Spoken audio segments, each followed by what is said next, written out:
Hey, good morning, everybody. It is a fresh day today. It is Tuesday, day after Memorial Day. Coming to you from Ash Fork, Arizona. Beautiful day, beautiful morning this morning. Coming to you from a dirt lot. Just right off the 40, Interstate 40.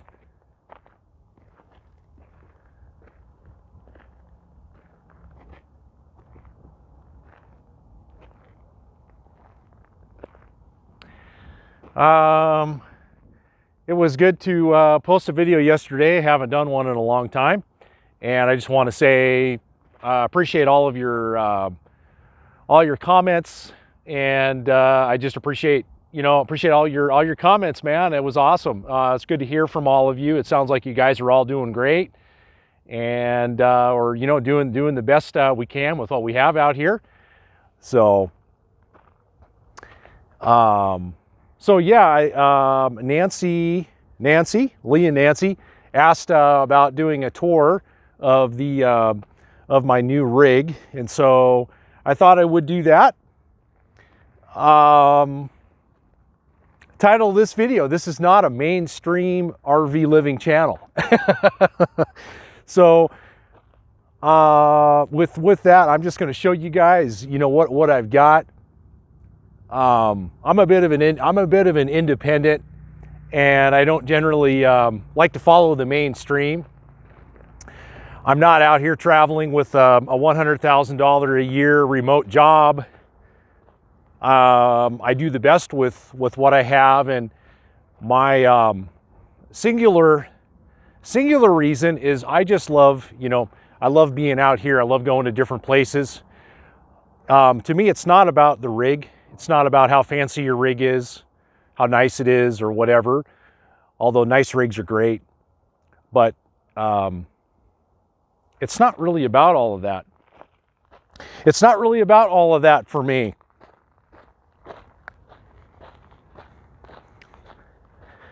Got this new microphone that I'm using right now.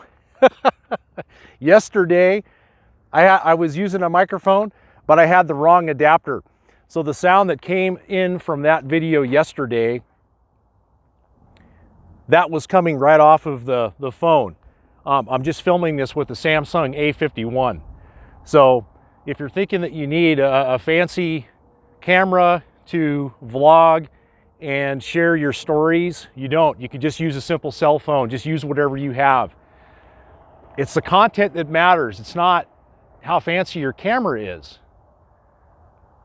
At least that's what, all the pros say. Okay, enough of that. So yeah, here we go, guys. This is the new unit here.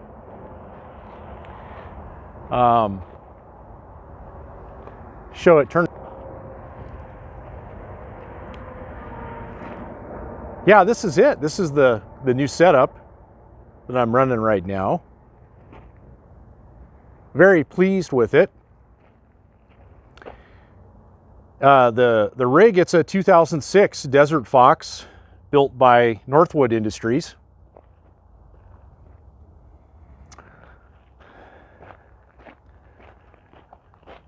And it has a generator. It's got a 3600 LP propane generator. It's very quiet, pretty good on fuel. I definitely like the propane versus a gasoline generator. They don't have the fuel problems that you would have with a gasoline type of generator, with the fuel going bad or jets getting plugged, which is nice. It's got a 6-gallon water heater. It has Sandy flush system on it. 2006 model, so it does have some of the more modern improvements. Satellite ready, cable TV. It has an outdoor shower, your water, city water service, your shore power cords. I'm just kind of doing a walk around right now, showing you guys. I've got 2 solar panels on the roof that I removed from the fifth wheel when I sold it. So those are 2 145 watt panels that I installed on the roof. The unit was pre-wired for solar, so that was great. I just had to buy an adapter connector, and then I just literally plugged it right into the roof, and boom, I was good to go. It's got these nice windows on it, nice dark tinted windows. After I bought it, I put new wheels and tires on it. It had some steel chrome wheels and tires on it. The tires were old. I upgraded to some 12-ply tires and some aluminum wheels. And I forget where I purchased them from. I think I bought them from Simple Tire online. Had them shipped to me, and then took them to a tire store and had them mounted and balanced. It does have a fuel, I think it's a 25-gallon auxiliary fuel cell. This is a toy hauler, so it's it's set up and designed for people that have machines and fueling your machines and your equipment. I don't think it's ever been used. I guess I should explain kind of the story on this rig a little bit. So I bought this from a gentleman in Yakima, Washington, and I believe he was the second owner, an older couple. They hardly used it, and then the previous owners from them was an older retired couple. I believe they lived in like Cooley City, Washington, or something. And I do have the actual paperwork. I have the paperwork from the original owner when they purchased it. This trailer sold new in 2006, I think, for somewhere around $35,000, and I'm in it between like 10 and 15.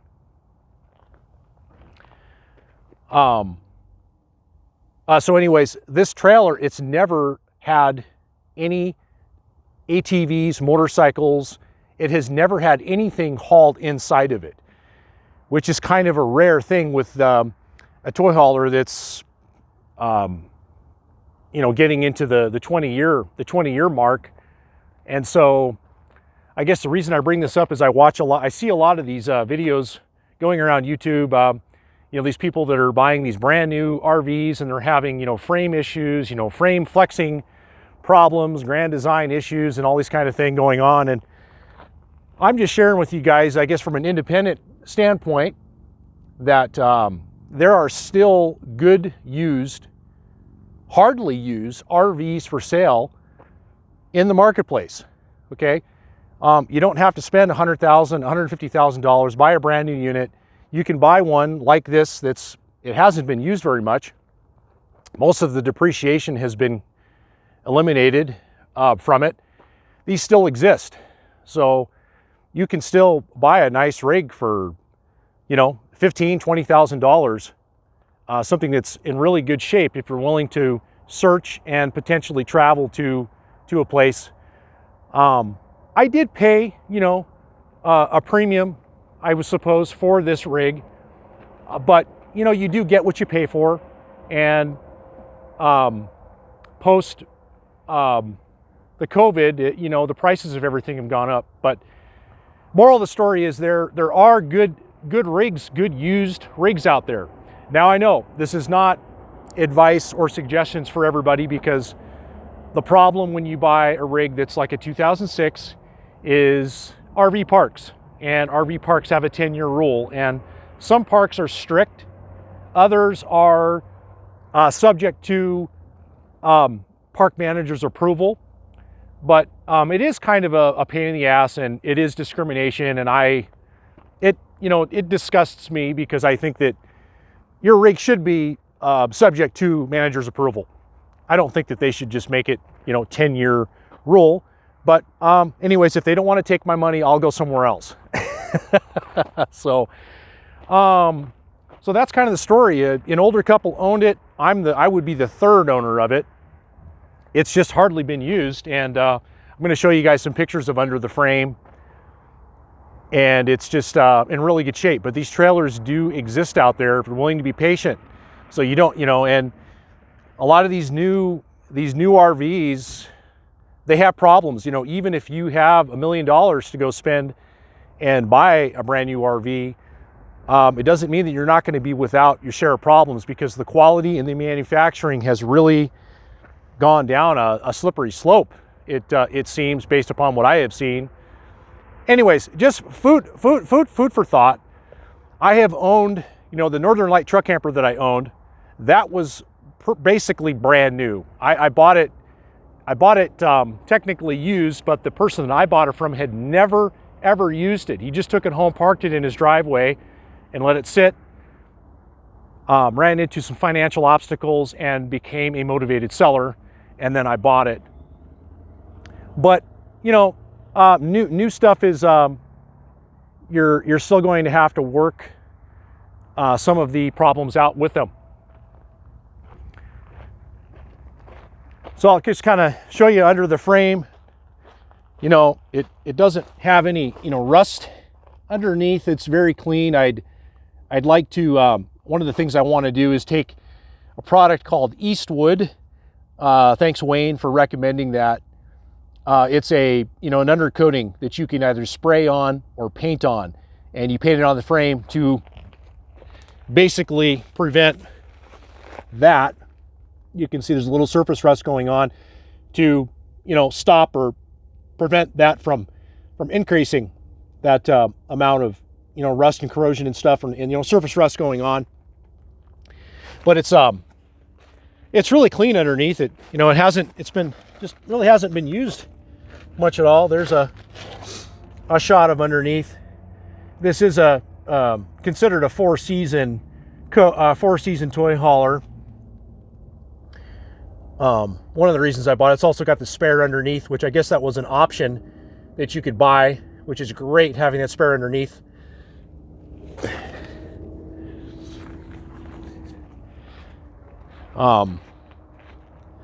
Even has mud flaps on it. Little picture of the back. It's got this heavy duty door on the rear. It does have these springs, which it doesn't bother me. I think a lot of the newer ones, the mechanism is inside the coach.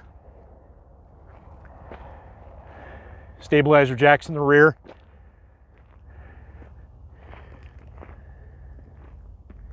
It's in really good shape. It doesn't have any delamination going on with the fiberglass. I don't think the awning's ever been deployed. I haven't used it yet. So yeah, these are 12-ply tires on here. Good tires. It does have a auxiliary outlet port outside here, which is great. It's got an access door here, one there, and then also one here.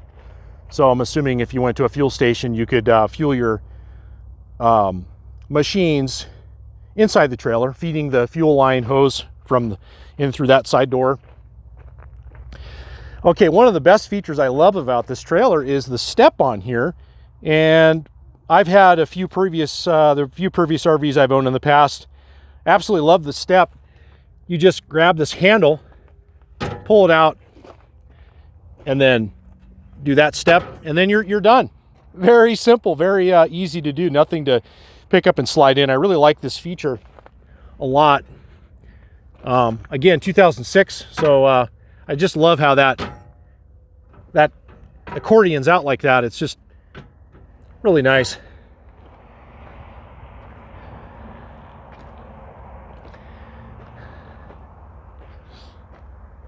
The ladder is on the front. Couple of propane tanks, large ones on the front. A couple of 12-volt batteries on here. These are lead acid batteries. I haven't done a lithium conversion on here yet. I would like to do that. I am running the Sway bar on here. You know, I don't really notice a huge difference with running it. You know, in the wind, that's kind of one of the issues, you know, you get with a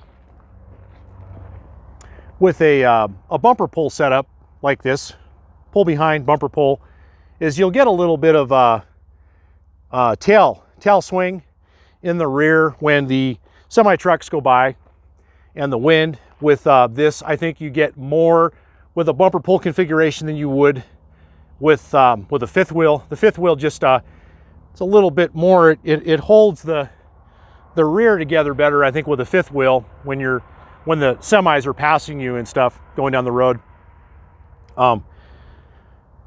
So yeah, that's the front. It does have this quick connect for a barbecue on the outside, which is great, which I haven't used. You just got to buy the quick connects and the couplers and everything. It does have a nice storage compartment under in the front. The bed is obviously in the front, and the bed pops up and and you can access storage from inside. So why don't we go inside and show you guys?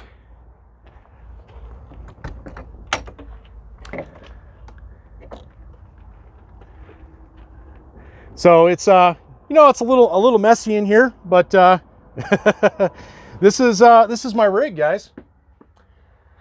There's the solar controller and generator start. I did install this. I pulled this from my fifth wheel and installed this. It's a Solar Boost 3000i.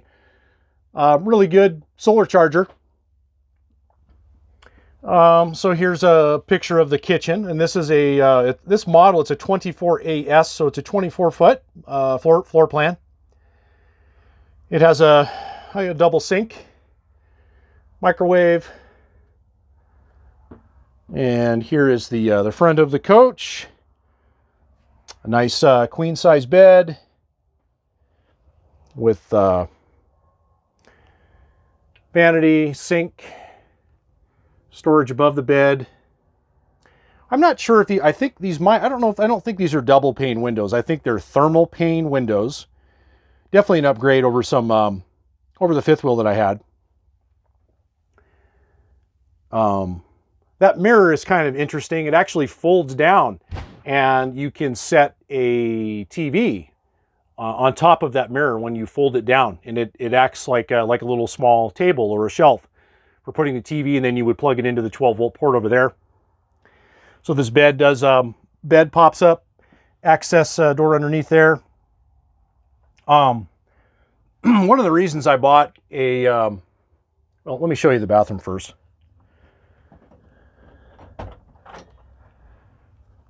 So it's got a nice, very tall inside, skylight, fan, and I really like this because I can stand up in the shower.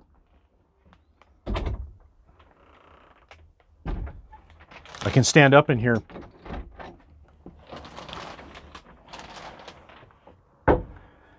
And move around. It's got a really tall ceiling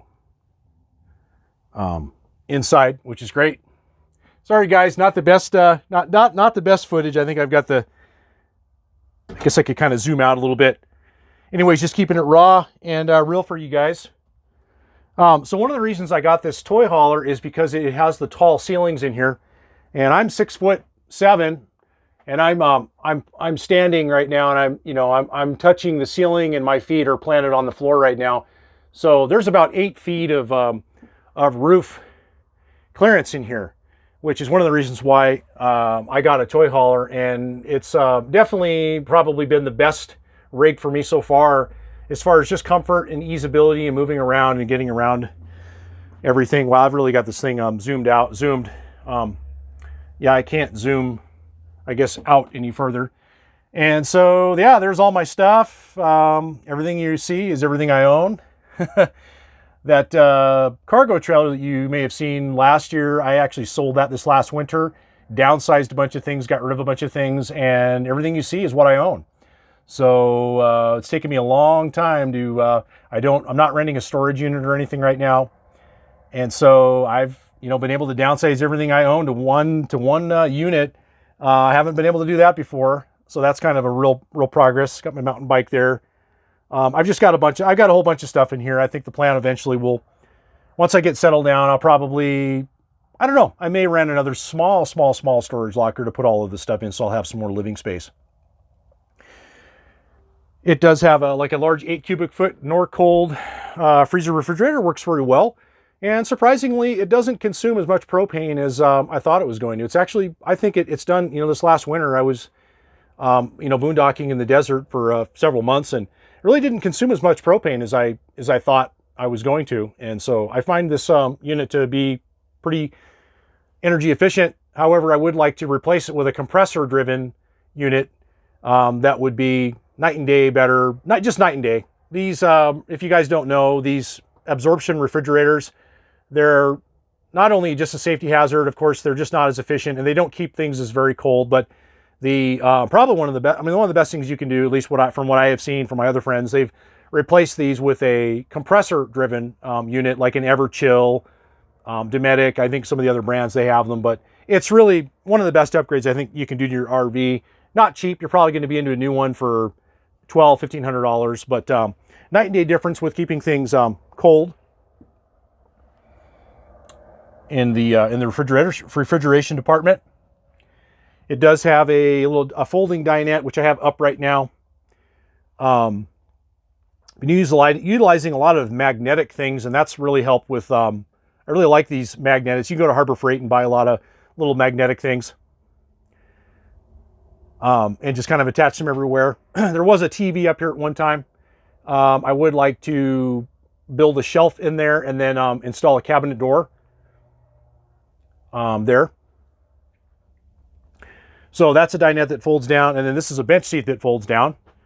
And most of the time, I usually just have that up, and I have this little folding table that I use mostly. This couch I do use. This last winter, I replaced some of the foam in the seat cushions. You can get heavier density foam for your seat cushions. I did that upgrade. That really made a huge difference. It's got this little knife block in there that came from Northwood. So it doesn't have as much. Room as my storage room as my fifth wheel did, but there surprisingly is a lot of room in here. You can see how deep these cabinets are. That would be one of my suggestions. If you are in the market for a toy hauler like this, I really would, look at a lot of them, but I think what you'll find when you look at the Northwood Industries, the Desert Fox toy haulers, I think you'll find that the cabinet space is a premium in comparison to the other brands. So that was, when you go look at these toy haulers, I did a lot of research. I've been researching these toy haulers for many years. I settled on the Desert Fox just because of the quality and what you get. It's a true 4-season. Well, as 4-season as it can be. Nothing is, Arctic, freezing conditions, but the quality is really good in these. I think I do believe that Northwood builds a decent product.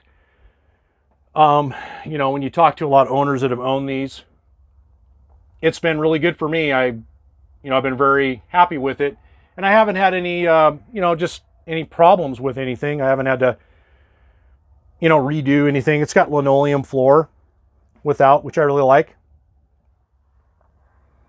And it does have the bed upstairs. This is an elevator bed, which is nice for, I don't have much stuff stored up there. You don't want to store anything up there, any heavy, going down the road. And it does warn you about that, because things will slide and fall out. So that is just a really simple tour. Simple, just quick and dirty, quick tour of the rig. Some of you might be asking why I have the Banshee in the back of the pickup and not in the back of the toy hauler. Reason for that is I loaded the quad in the back of the toy hauler one night.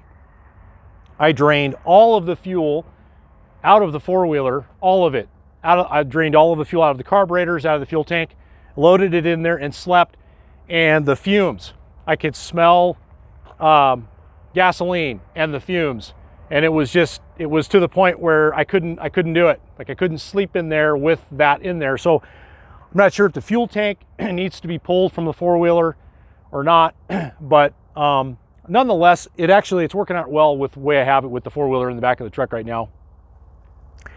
Just one of those things to keep in mind, you know, with these toy haulers and stuff, sleeping in the rig with your machines, it can be a problem with the fumes and the smell and that intoxicating scent. So just kind of keep that in mind.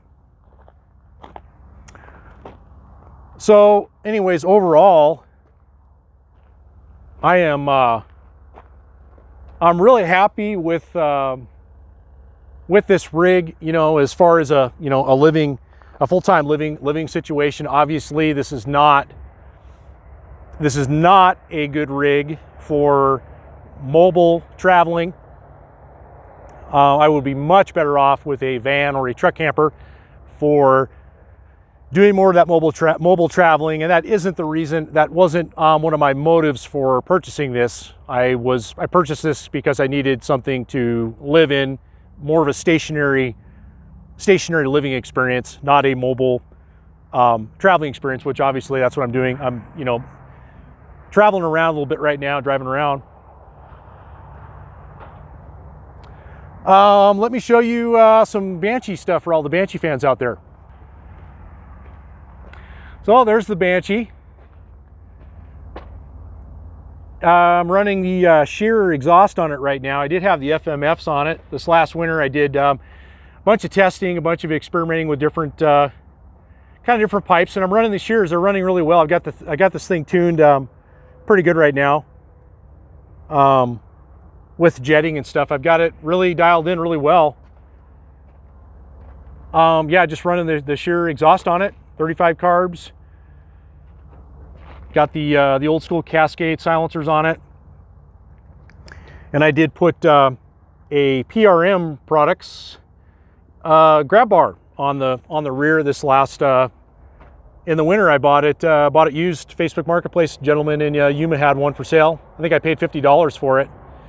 PRM Products, they're really good. I recommend. This is the one I do recommend if you're going to buy one. I did have to put some spacers. I did have to put a couple of spacers on it to get it installed right. These used to be made in Central Point, Oregon, but the company, I don't know what happened. They're not in business anymore. So that's a quick Banshee. Kind of a little deal there.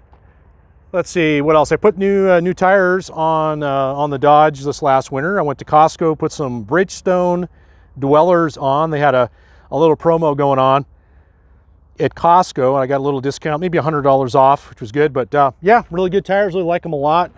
Bridgestones. I'll probably put a set of Bridgestones on the front when these Michelins wear out. I'm running these Michelin XPS ribs. They've been holding up really well. They're really good tires. For those of you that don't know, you know, on a dually application truck, you really want to run some of the best tires you can on the front of the truck because of the weight of the engine. It does wear the tires out. So if you buy cheap tires, they're going to wear out really fast than the more expensive tires. So yeah, you know, step up and buy some Michelins, buy some Bridgestones.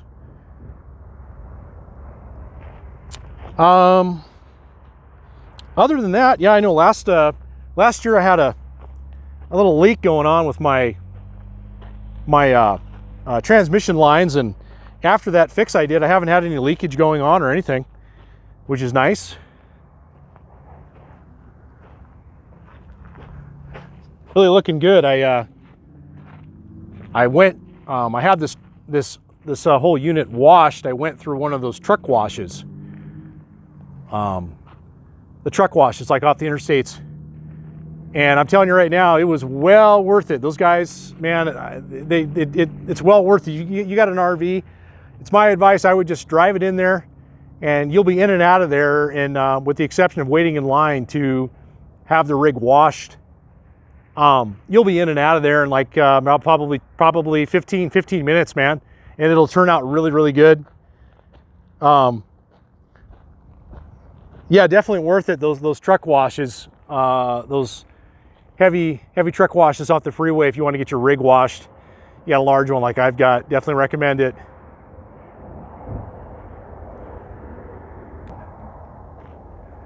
Let me see. All that I've done to it, I just put the solar panels on, and then on the roof up there, I did put Max Air vent covers.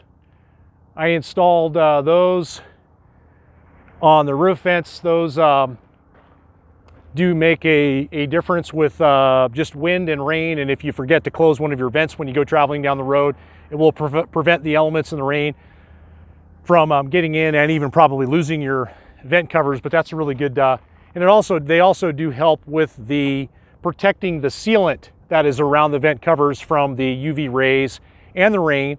So they're definitely, I think, one of the most important things you should put on your roof if you don't already have them. Not sure what else more to say. You know, it's been a good rig. This is probably the I had a lot of fun with the truck camper, and I've been, you know, I'm still there's days when I kind of wish I had a truck camper and an enclosed trailer, you know, but for a stationary living, it's just not a good setup, you know.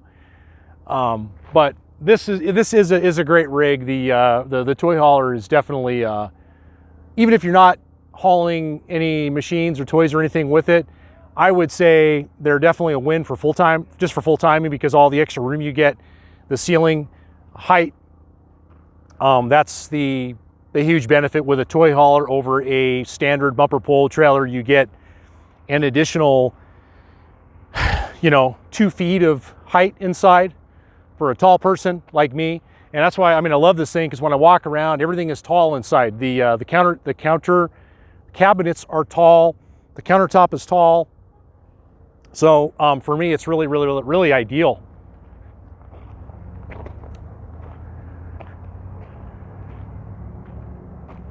So I guess we'll run with that for now. Run with that. It's good to talk to you guys. Coming to you here from Ash Fork, Arizona, end of May 2024. Pretty amazing place to be. Everybody in Phoenix is frying right now. Well, not yet. It's getting hot down here. It's at least another 10 to 20 degrees cooler up here than it would be in Phoenix. You definitely don't need an air conditioner up here, which is nice. So that's all I got, guys. We'll talk to you next time. You guys have a great day, man. See ya. Later. Bye.